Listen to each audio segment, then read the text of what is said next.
So hi guys, ಎಲ್ಲರಿಗೂ ನಮಸ್ಕಾರ. So ನೀವು ಯಾವತ್ತಾದರೂ ನೋಡಿ ಗೈಸ್, ನೀವು ಯಾವಾಗಾದರೂ ಈ ಥರ ಬಡ್ದು ನೋಡಿದ್ದೀರಾ ಏನಾದರೂ? ಸೊ ನೀವು ಅನ್ಕೊಂತಾ ಇರ್ಬೋದು ಪೆನ್ ವರ್ಕ್ ಆಗ್ತಾ ಇದೆ ಅಂದರೆ. ಸೊ ಅದು ನೋಡಿ ಗೈಸ್ ರಿಸಲ್ಟ್ ಏನಂತ. ಸೊ ಪೆನ್ ವರ್ಕ್ ಆಗಲ್ಲ, ನೀವು ಹೇಗೆ ಅದು ಬುಕ್ಕು ಬರ್ದಿಲ್ಲ ಅಂತ ಮೇಲೆ ನಾವು ಇಕ್ಕಿ ಬರ್ದಿದ್ಗೆ. ಸೊ ಈ ಬಾಲ್ ಪೆನ್ ಎಲ್ಲ ಇರುತ್ತೆ ಅಲ್ಲ ಗೈಸ್, ಇದು ನಾರ್ಮಲ್ ನಮಗೆ ಈ ಅರ್ತ್ ಮೇಲೆ ಎಲ್ಲ ಬರೆಯೋಕ್ಕೆ ಯೂಸ್ ಮಾಡಿರ್ತಾರೆ. ಸೊ ಈ ಥರ ಯಾವುದೇ ಪೊಸಿಷನಲ್ಲಿ ಬರೆಯೋಕ್ಕೆ ಒಂದು ಪೆನ್ ಇದೆ ಗೈಸ್, ಅದೇ ಸ್ಪೇಸ್ ಪೆನ್ ಅಂತ.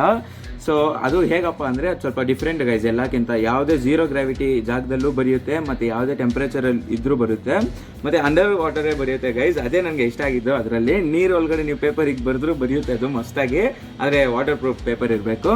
ಸೊ ಅದು ಹೇಗೆ ವರ್ಕ್ ಆಗುತ್ತೆ ಅಂದರೆ ಗೈಸ್, ಅದು ಈ ಪೆನ್ ಅಲ್ಲ, ಅದು ಸ್ಪೇಸ್ ಪೆನ್ ನನ್ನ ಹತ್ರ ಇಲ್ಲ ಈಗ ಸದ್ಯಕ್ಕೆ. ಅದು ಹೇಗೆ ವರ್ಕ್ ಆಗುತ್ತೆ ಅಂದರೆ, ಇವಾಗ ಈ ಬಾಲ್ ಪೆನ್ ನೋಡಿ, ಇಲ್ಲೊಂದು ಬಾಲ್ ಇಕ್ಕಿರ್ತಾರೆ, ಅದು ಗ್ರಾವಿಟಿ ಸಹಾಯದಿಂದ ಈ ಇಂಕು ಆಚೆ ಬರುತ್ತೆ. ಇದು ಹೀಗೆ ವರ್ಕ್ ಆಗುತ್ತೆ. ಆದರೆ ಸ್ಪೇಸ್ ಪೆನ್ ಹೇಗೆ ವರ್ಕ್ ಆಗುತ್ತೆ ಅಂದರೆ, ಅದು ಸ್ಪೇಸ್ ಪೆನ್ನು ಇಂಕು ಡಿಫ್ರೆಂಟ್ ಇರುತ್ತೆ, ಮತ್ತು ಆ ಸ್ಪೇಸ್ ಪೆನ್ನಲ್ಲಿ ಪ್ರೆಷರ್ ತುಂಬಿರ್ತಾರೆ ಗೈಸ್. ಹಿಂದೆ ನೈಟ್ರೋಜನ್ ಅಂತ ಒಂದು ಪ್ರೆಷರ್ ಈ ರೀಫಲ್ಗೆ ತುಂಬಿರ್ತಾರೆ ಅನ್ಕೊಳ್ಳಿ. ಆ ಪ್ರೆಷರು ಇಂಕನ್ನ ತಳ್ಳುತ್ತೆ.